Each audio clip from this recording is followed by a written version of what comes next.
So are you happy to start now? Yes, please. Okay. I'm ready. Yeah, what would be best if someone, I think Soha, if you had a microphone, so that would switch off the babies.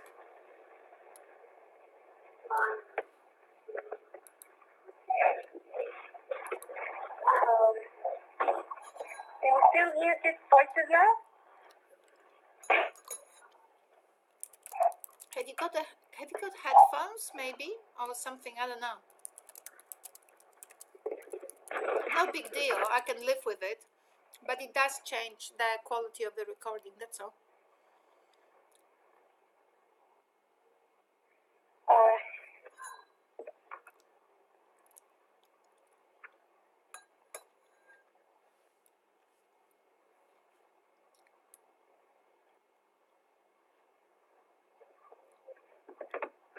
I can't hear babies anymore.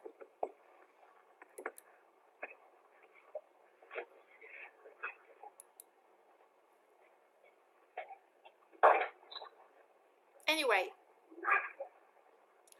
so we've got a couple of new people today online, so this is really good. And maybe we will start with your questions and where you are and what you're thinking.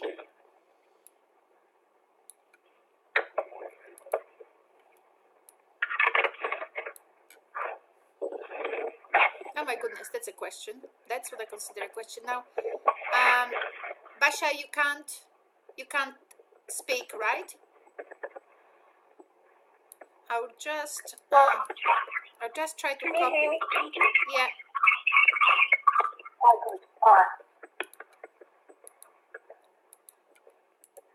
Okay, so that was the question. I'll just paste it here.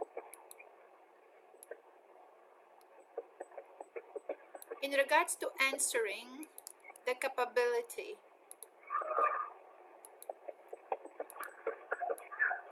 questions you referred to in your last lecture, are we obliged to answer the questions in all three strands? Yes, the answer is yes.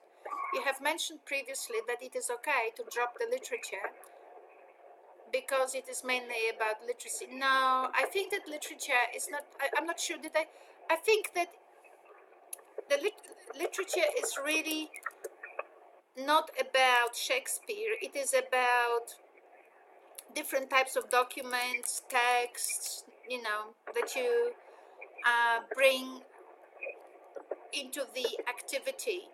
So documents, texts, flyers, what else is there? Whatever people use in order to draw on, in order to learn from. So that, I don't know, whatever else, business cards, depends what your activity will be about. So literature is not just Shakespeare.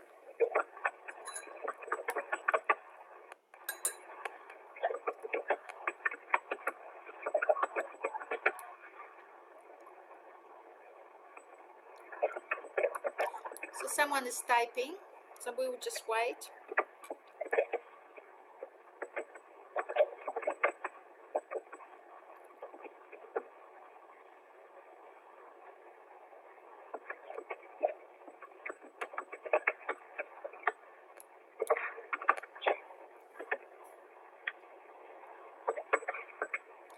So I think that Basma is typing. So how would you like to add something?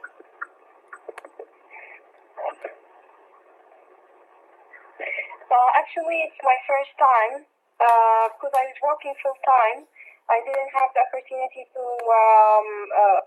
just add to the discussions and ask questions before. But I tried to look for the assignments in the requirements for the assignment 1. I just didn't understand.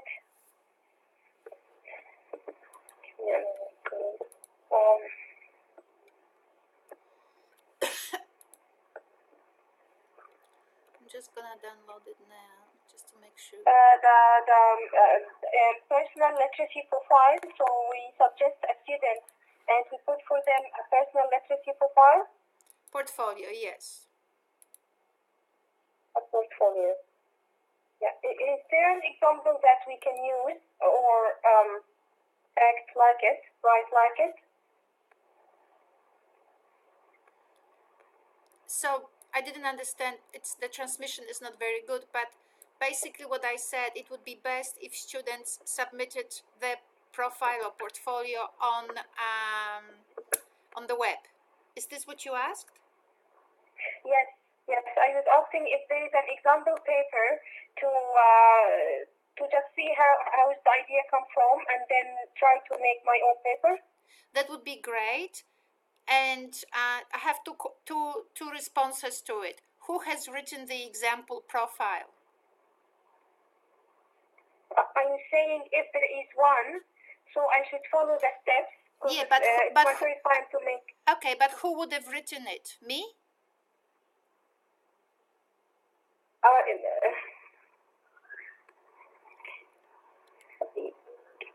don't know. Yeah. If there is an example like before from people who had wrote a portfolio for literacy, maybe I can just use it as a guide in order to know what to put in the portfolio. Well, so the first answer of mine is if other students could do it, you can do it too. Yes. And the second answer is there were students on the discussion board who have found some hanging out portfolios somewhere there on the internet from this unit. So you can they're good to look at how they look like, but you have to be aware that not everybody passed very well. So if you copy and paste what other students wrote, I would warn against it. Yes. No. Not to copy and paste, just to get the whole idea in how to do the portfolio and then make it my own. And then make it. I know, but I discourage it. I always discourage it. Because there was always someone before you who did that, right? There's always someone before you. But if you want to see how professional profile or portfolio looks like, that's what you do. You go on YouTube, and there's 5 billion of them there, so you can click on them and see how it works. And they have examples. So this one is written professional online portfolio. Let's go for an online credit personal. Here's the online one here.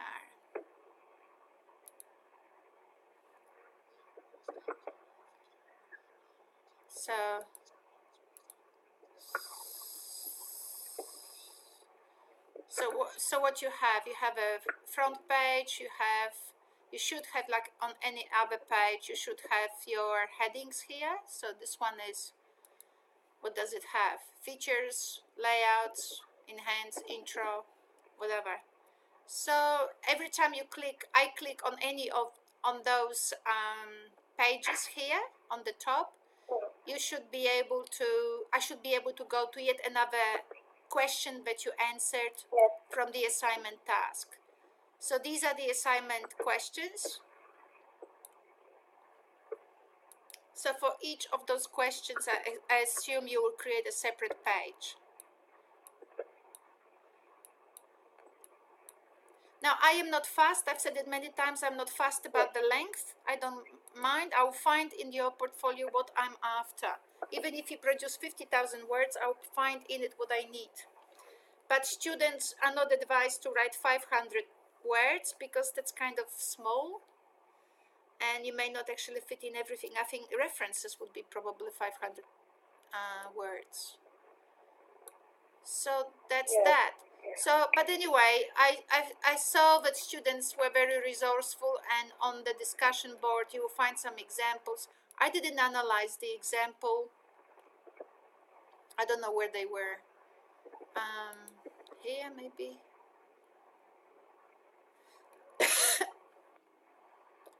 I don't know. Somewhere someone found 3,000 of them. So so you can find them on our discussion board. Yes. Here it is, examples. In the discussion board, I will find the questions about literacy, and these I will answer them in the portfolio. Yeah. See, this is an example of a portfolio. So there, I don't know where this particular student had her pages. I don't know.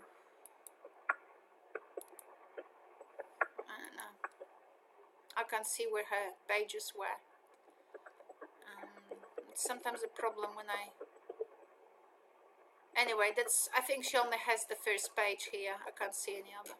But anyway, yes, so if you can actually respond to the assignment questions, to the assignment criteria, and I think I'll have to. So if you can respond to the assignment criteria, and for each question you have a separate page on your web portfolio, it's fine. Yes. So all of those, wherever they are, I don't know where they are. This is assignment 2, I think. I just pulled out the wrong assignment. Oh, that's all right.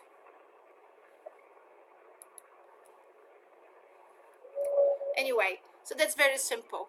So you answer all those assignment questions. Yes. Just wait. I just have to find it again. For some reason I lost it. Here's assignment 1. And I feel weird when I don't have it. So that's the assignment 1. So I just want to be very clear that assessment criteria are for you to read what I will be looking for. But these are the questions you have to respond to. Key components of your profile. And I have discussed in other collaborate sessions about it, and I don't want to spend too much time on it. I have to leave a session at 5 o'clock. I've got an international appointment, so I don't want to repeat the same thing. So just please go through the other collaborate sessions just to get the exact information about how to respond to those. So that. Yes, okay, thank you. Okay, and I think that we have something here. We have something from Basma here. I'll just. Yeah, did you want to ask some more, Soka?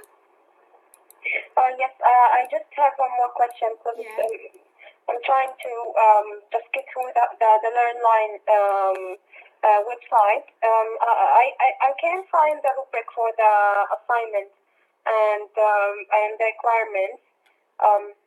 Okay, so I have said before that the rubric is your assessment criteria, and the rubric is very simple. If you do really well, you get high distinction. If you do sort of well, you get distinction. Yeah. If you do average but okay, you get a credit, and if you do just sort of miserably, then you get pass. And if you basically produced only curriculum as your reference, then it will be a close call, and it probably will be fail. Okay. And what about the requirements for the assignment? Well, I don't know what that means. Is it only in module 2, in lecture 2? No, you in have. Collaborate 2? No, okay. You've got to watch it. This is the last question on this topic. Okay, I answer. It's modules 1, 2, and 3. Please watch the collaborate sessions. Yeah, I have, especially the last one. I've explained it. Okay. I'll have a look at them. Thank you. You're most welcome. So let us have a look now at Basma's question. My literacy practice is reading for pleasure.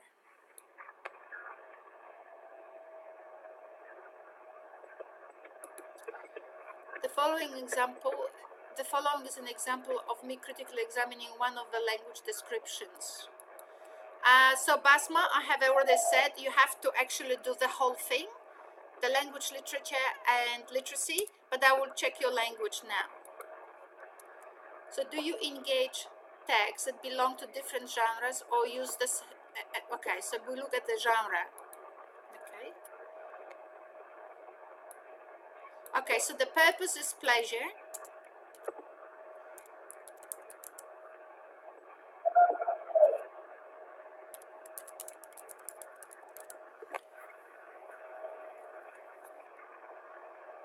I'll just show you some why we do it this way.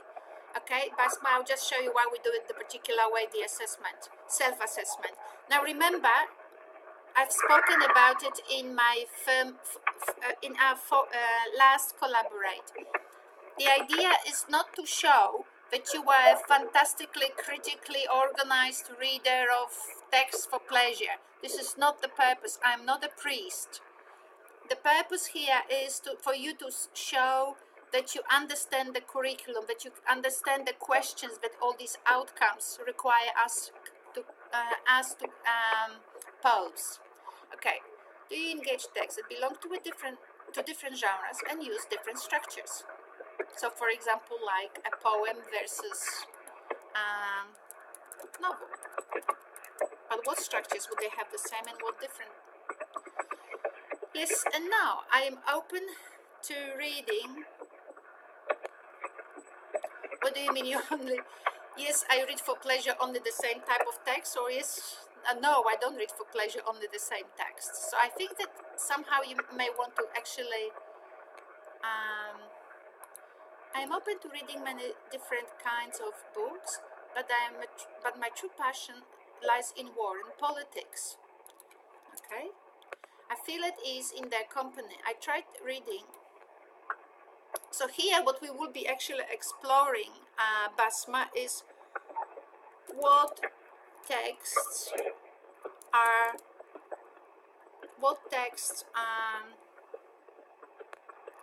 make up your pleasure reading time.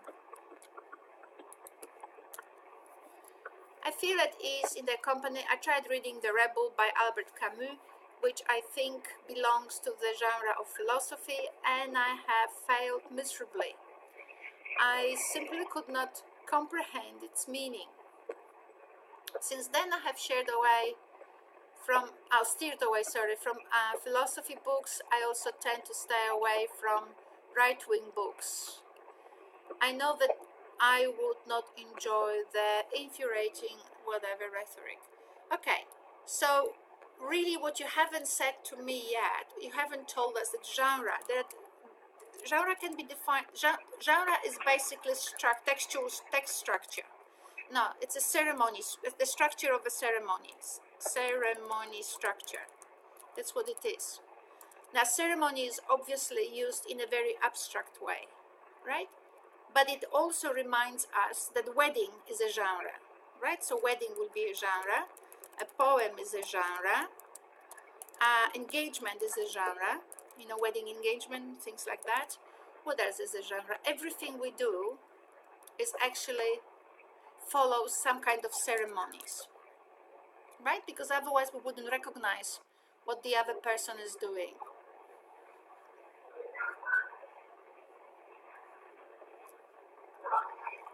So yeah, a little bit. So so maybe the genre will be fiction. So yes, could be. So the genre could be fiction, could be poems, could be novels, fiction novels, love poems, could be comedy. What? Comedy sketches, comedy. What? I don't know. What do they have? What do children read? I used to read them, not much. Boys usually read them. Those comic books, things like that. So basically, something that tells us more or less where we can locate the types of books that you read for pleasure. So when you go to the bookshop, you straight away know where to go, right? You say, where can I find some novels, science fiction novels, right? That's it. I only read hard copy books for pleasure. I guess I have to make my pleasure more specific. So, but the thing here is that when you talk about linguistic structure, when you actually analyze that linguistic structure through all the questions, so it will be very funny somewhere when there is a community aspect, a community component, or historical component, all of those different components. It's very funny because it will be you will actually analyze yourself in relation to: do I read only Anglo-Saxon novels, and the genres come from sorry for spelling, come from Western culture? And it is not, again, there's nothing wrong with it. Most of us do, because you can only enjoy what's familiar. Very often unfamiliar is a little bit, after a while you get overloaded. So for pleasure, we try to read the things that actually are not overloading us, right? The things we're actually very well versed in. So do the genres, and even if you, so things like that. So you analyze those questions that are in that PowerPoint.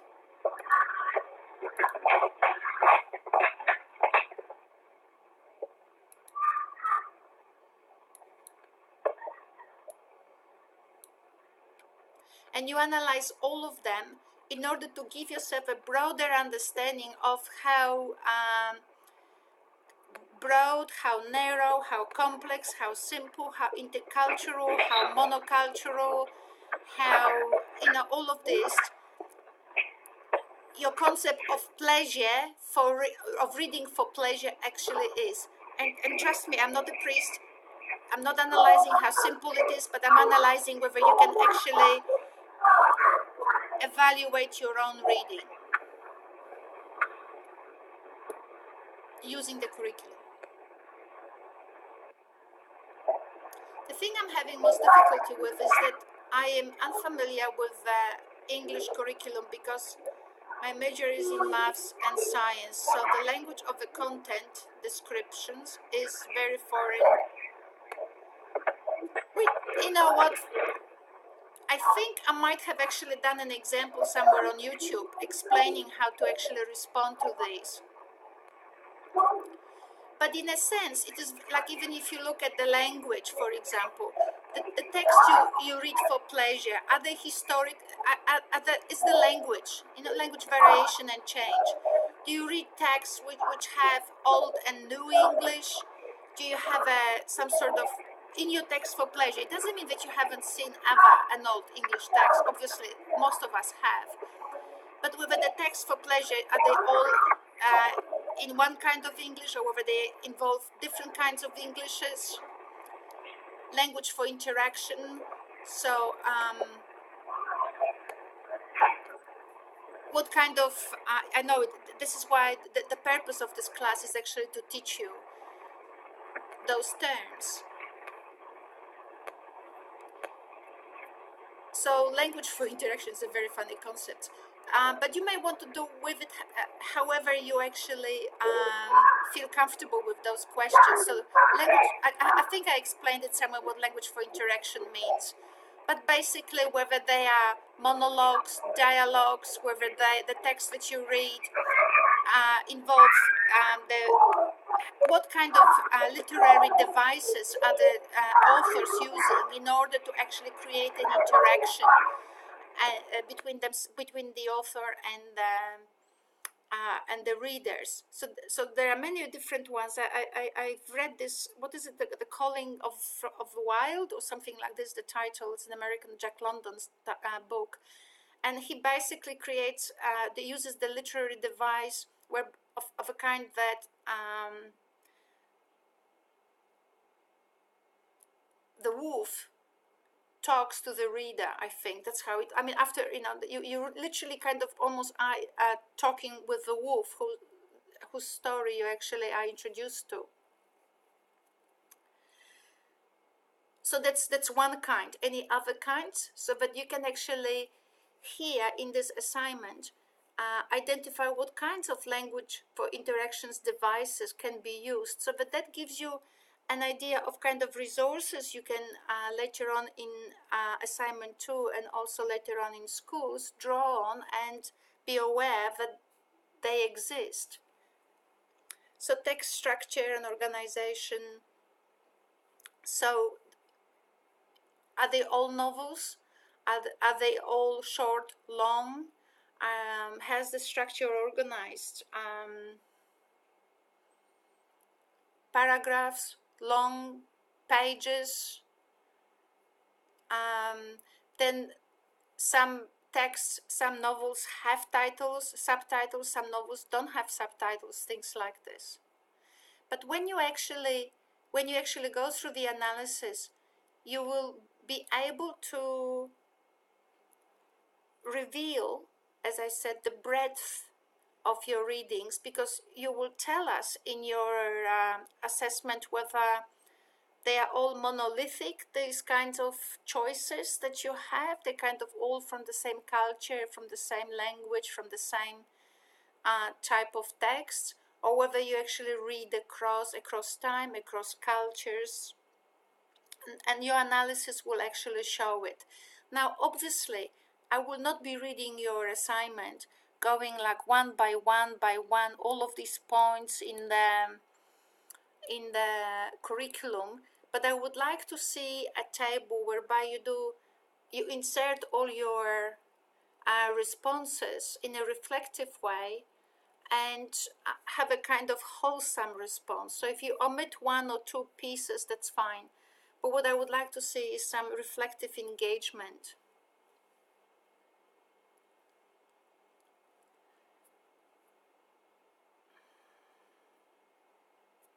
Surely I have a video there, Basma, in module 2 on all of that.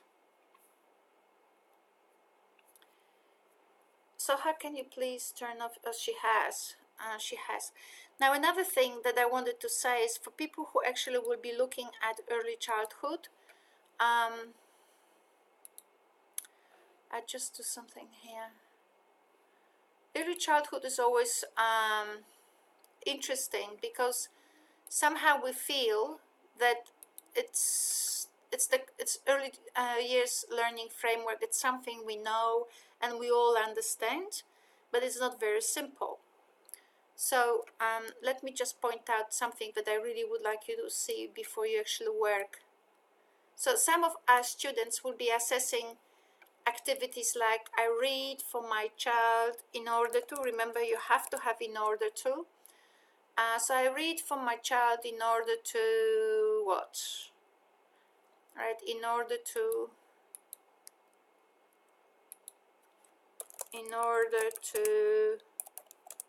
build a positive relationship, have fun, yeah, build a positive relationship with my child.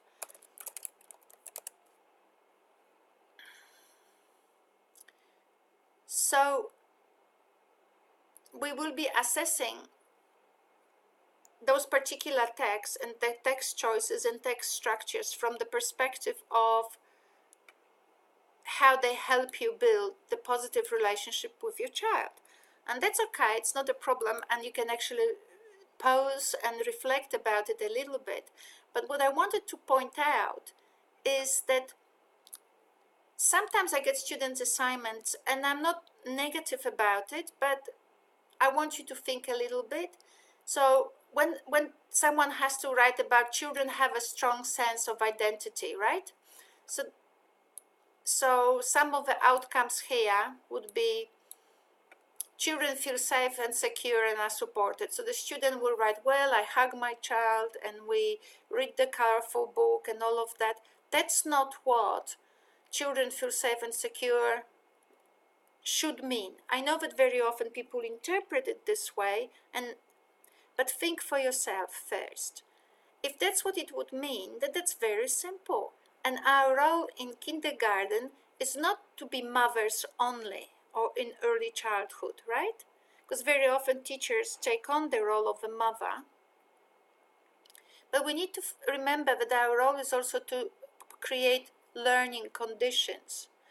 And I'm not really for those, I don't really support thinking frameworks which say since the child is 2, they have to, do this and this and this. I actually have quite a broad experience which says to me that actually the more we push academically children, the more we remove the capacity to imagine and create from them. But in this regard, about children feel safe and secure, look how I translated it. How do we build children's capacity while also making sure the child feels safe and secure? Right? So that's a different way of framing it. Yes, we want children to feel safe and secure, but we need to, that's not an art to do it. They don't need us to feel safe and secure. They have it at home. What we want is for them to be challenged and yet feel safe and secure while they are challenged.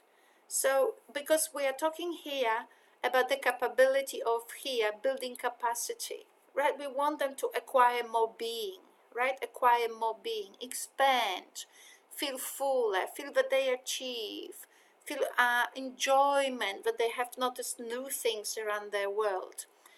So, but they can only notice when we slightly challenge them. So the people who will be using early years learning framework, I would like you to think about all these outcomes always from the perspective of, how do you build capacity, or so how do you build capacity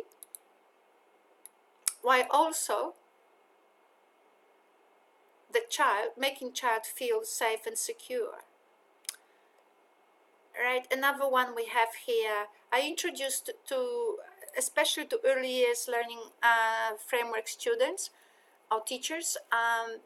I've introduced in one of the videos in module 2 the concept of scarf. It's an extremely important concept. It's the concept which was produced by on the basis of empirical studies in neuroscience, and it talks about creating full well-being and resilient environment in schools for children. And they call it SCARF because it has 5 elements.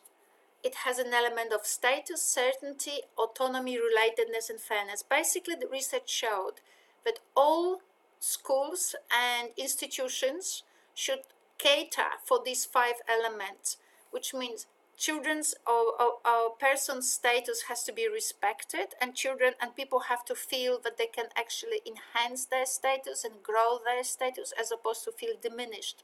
When someone feels that their status is getting diminished, that they are ignored, their brain registers this as it does death, right? So a person who feels that they are ignored, her or his brain registers this emotion as death.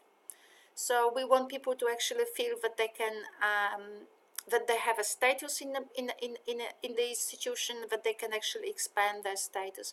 We want people to have some sense of certainty in their environment. They know that they will come, people will say hello to them, it will be nice, all of that. We want children and people to have a sense that they have some degree of autonomy in the institution, that they relate to other people, and that there is some sense of fairness, right? So these are very nice, actually, qualities, and they come from empirical studies. So here we have, and I introduced them here to give our pre-service teachers some more fine-tuned concepts to think about the concept of well-being, or the concept of resilience. Each of those concepts of well-being and resilience are what they call hybrid concepts. Hybrid concept is like peace, right? It's kind of like there's so much underneath it, right? And the same with well-being.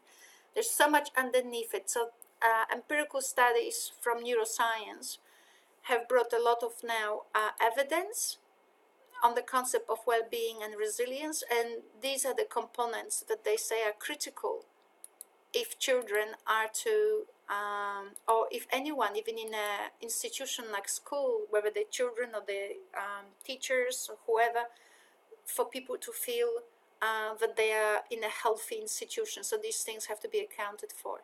So here we had the outcome. How do you build so children feel safe? Then children develop their emerging autonomy, interdependence, resilience, and sense of agency. And that's very good.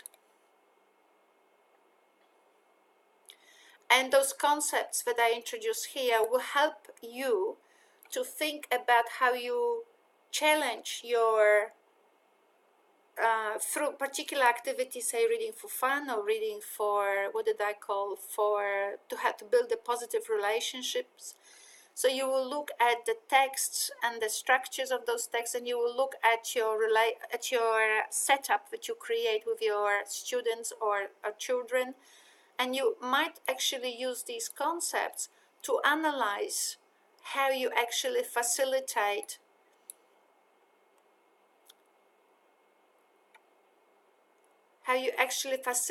the being, right? Which I actually translated using Australian curriculum into building capacity for children to acquire more being, more presence, more sense of themselves in the world.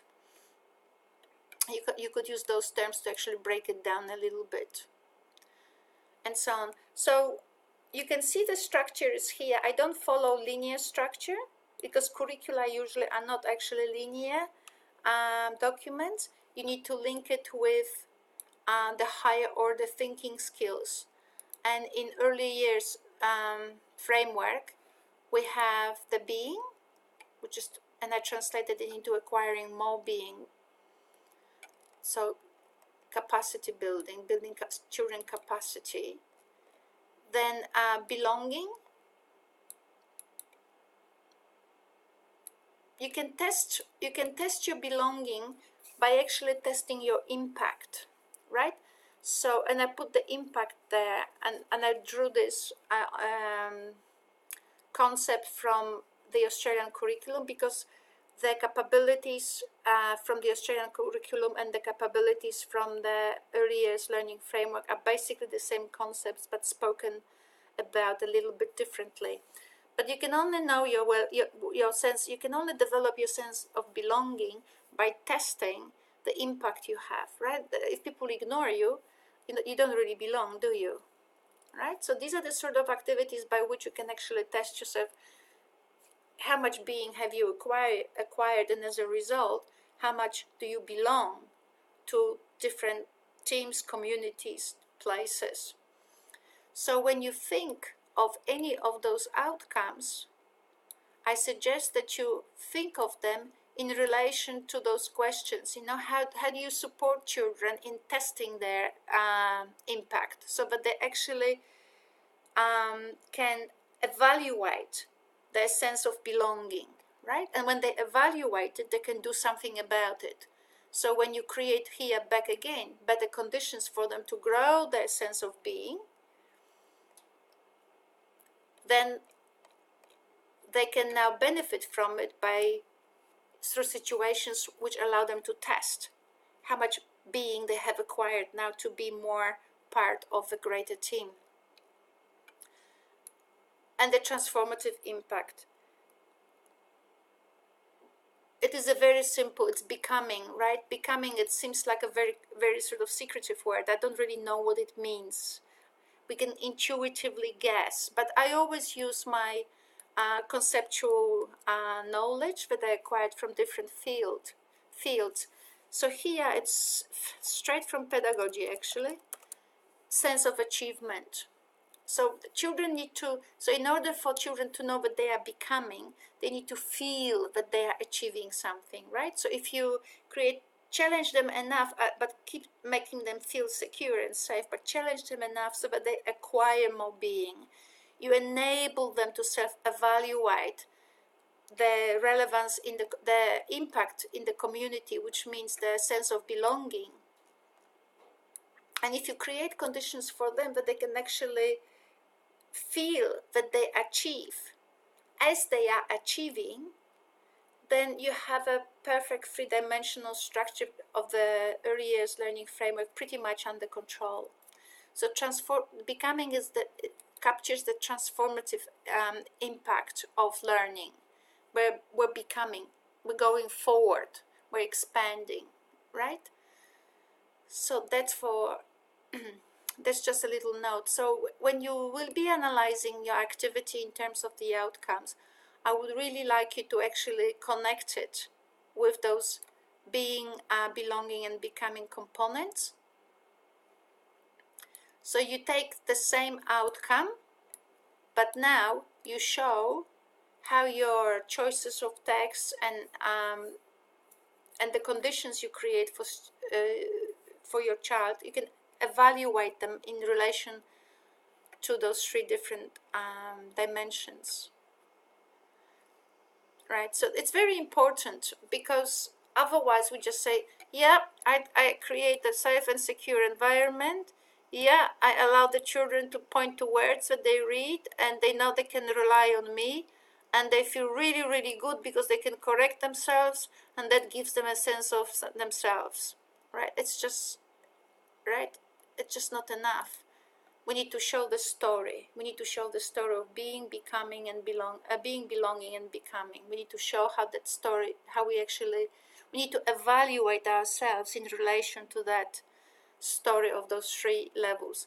Now, again, I'm not a priest. I will not be analyzing whether you do it perfectly well, because this is about personal profile. So, but this personal profile gives us foundations to now reflect on how we could do it in schools or early childhood places, right? So this is just like a warm-up to assignment 2, a conceptual warm-up.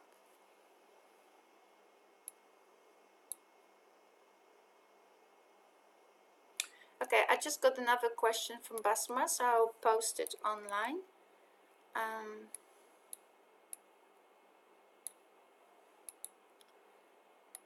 For everyone to read. I'll just make it bigger. So again, Basma and so I would like you to answer all elements of the literacy, language, and English curriculum. But as I said, do not necessarily drop English or drop something, but you don't have to answer to every single point, because I can assure you I will not be checking this with a computer and a calculator, but I would like to see a wholesome story. So let me have a look at that the moment. And yeah, when reading the capability questions, is there only one correct way of interpreting them, or is there room? Okay, so here it goes. That's a very good question. Nobody has ever asked me that question before, and I've been teaching this unit for probably 4 years, and I've been at this university for 6.5. So the answer is as follows. No, there is no one way of interpreting the capabilities, but let me put it this way, especially if you're in STEM, you will understand. There is no one way to do anything, except that I cannot now jump to the moon. Right? I can't just sit at the desk and now basically make a leap forward and expect that I will be on the moon. So what's missing? Why can't I get to the moon just simply by doing a frog leap? Because not just empirical, but our conceptual evidence. You're too heavy, Ania. Too old. Right? The laws of gravity are getting you, right? The laws of mechanics, whatever, I don't know physics, the laws of mechanics, what else is there? All of that. Yeah, so therefore, in order to overcome them, maybe rocket is not the answer, but it's one answer. It's one answer, not the answer. Right? Now you can see that where I'm going. the way I produce my definitions and my breakdown of the capabilities and how I teach you to use it is not based on Ania Lian's dream I had overnight and it popped into my head. I actually developed them theoretically. Right? I developed them theoretically. I cannot put you through the whole process of, I think 3 years ago, I actually put some undergraduate students through the theoretical process of their development, and that was interesting. Actually, people actually benefited from it, I guess. But anyway, we're not doing this year. So basically, I use a lot of frameworks underneath it. Critical to it is my understanding of sociology, so definitely Bourdieu, Pierre Bourdieu. Definitely, I use evidence from neuroscience and concepts from neuroscience, but Bourdieu is critical, and maybe some concepts also from cultural studies. And especially, I sit very closely. I mean, I've read a number of, I'm not a specialist in cultural studies, but I know enough to actually not break my neck when I actually function with cultural terms. So the person that I really follow, not diligently, but pretty close, would be Professor Anne Friedman. She's in Melbourne University. By now, she's probably either retired or she's still there. I follow neuroscience, as you have noticed. So the concepts that and obviously some more, but that will do for a while. But so the concepts that I use are not in order to actually work with the capabilities and interpret them. Actually, are not just my imagination. They are the rocket that I designed. Okay. So in order to have a rocket to get to the moon, you had to design it, use it mathematics, physics, God knows what other laws. Biology, how much gravity force can a human body withstand? Because you can have a rocket that goes at 6-7 G, 6-7, it also kills the pilots, the astronauts, right? So you had to have some understanding of biology and all of that. So that's what I did. So the interpretations of the curriculum and interpretations of capabilities that I give you in this unit are actually based on very, very firm theoretical foundation and empirical foundation. I didn't, so that's my rocket. I'm very happy for anyone to have their own, but they would have to be developed from the broad conceptual framing. That cannot be just, I feel that belonging means to belong. That would be called tautology. That's a nice concept to learn. Tautology means repeating the same thing over and over, maybe using different words, or maybe sometimes using the same words.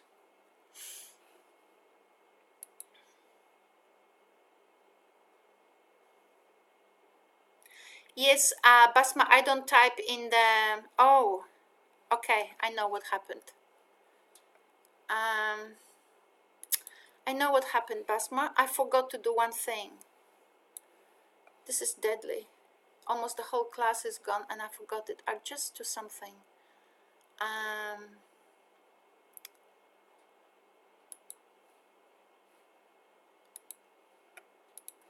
You know what happened? I forgot to share the screen. My day has been terrific today. I've been busy since I don't know when, early morning. I had appointments and everything. So that was our first slide that we had. Then I had some questions by, okay, so this was one of the questions that Basma has asked, and I might just put it more in the screen. So that was the response that Basma produced, right? About how she felt that she would be answering the question. So then we actually spoke about what genre is, and Basma has decided that maybe she didn't use the good concept of genre. Genre is a ceremony, a structure, anything that is regular, right? So wedding, poem, what else? When someone comes to your house, there's a particular genre of welcoming people. You ring the bell, you say hello, you say how are you, you might even kiss. If you're in Poland, you kiss twice. If you're in France, you kiss 3 times. If you're in Australia, I don't know what people do here, because sometimes it was one kiss, then it was just touching the cheeks, Now it is, I don't know what, there, but there's a ceremony of sorts. So then we had another question, which is Ania, about capabilities.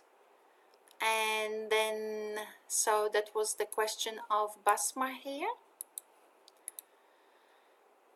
And then I responded that yes, many interpretations, but each of them has to be a rocket. It cannot be some unlearned, uneducated, imaginary response. When I was showing early years framework, very sorry, I was trying to point out that we have outcomes in the early years framework, right here, and we have also capabilities, which is the being, becoming, belonging, and becoming. And what I was trying to say, that if people try to evaluate the reading environments in relation to these, the reading activities in relation to these outcomes, I'm suggesting that you actually, every outcome is connected to the capacity. So how do you expand children's being, right? How do you challenge them while also keeping them healthy and happy? And how do you expand children's being while also developing their confidence and self-identities and so on? And so I repeat all those outcomes throughout each of those three capabilities. So that's what I was showing. So we have the major capabilities with some smaller ones here. And again, you need to respond to all of them. But if you missed this one or that one, I can assure you that nothing will happen, right? Just create a well-embellished story.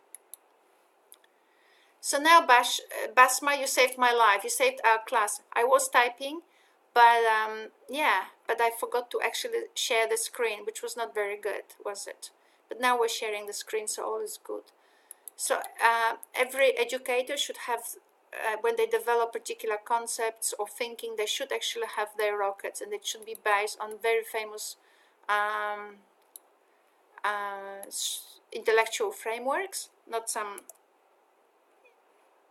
something that nobody understands, right? So my models are actually always firmly based in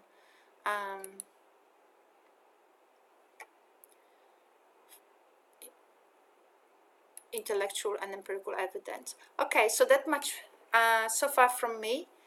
The assignment doesn't have to be due for another, I don't know, 2 or 3 or 4 weeks.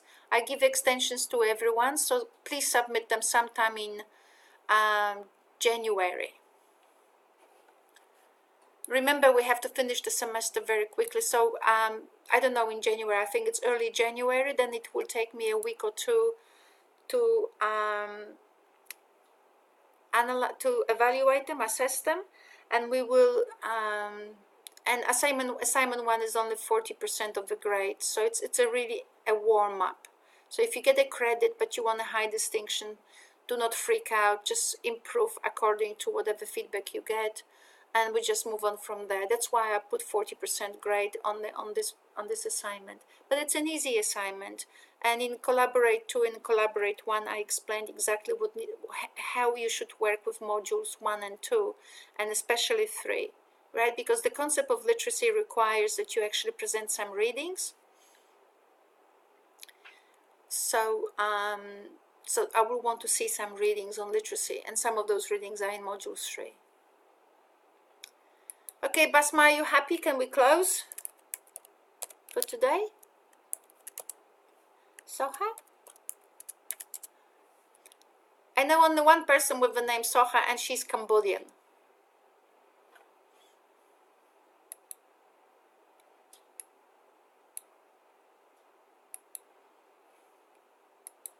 Thank you. Just approach assignment 1 as a pleasure.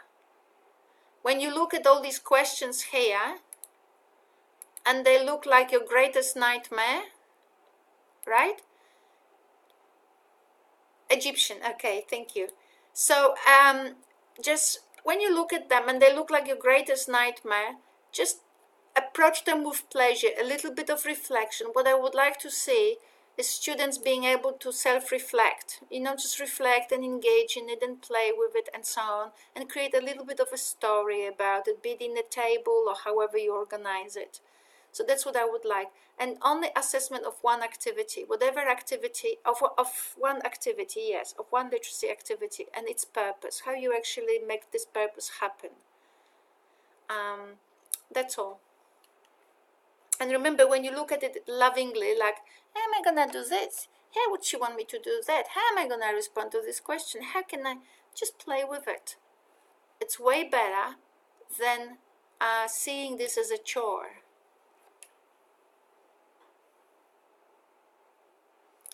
Okay, well, thank you very much.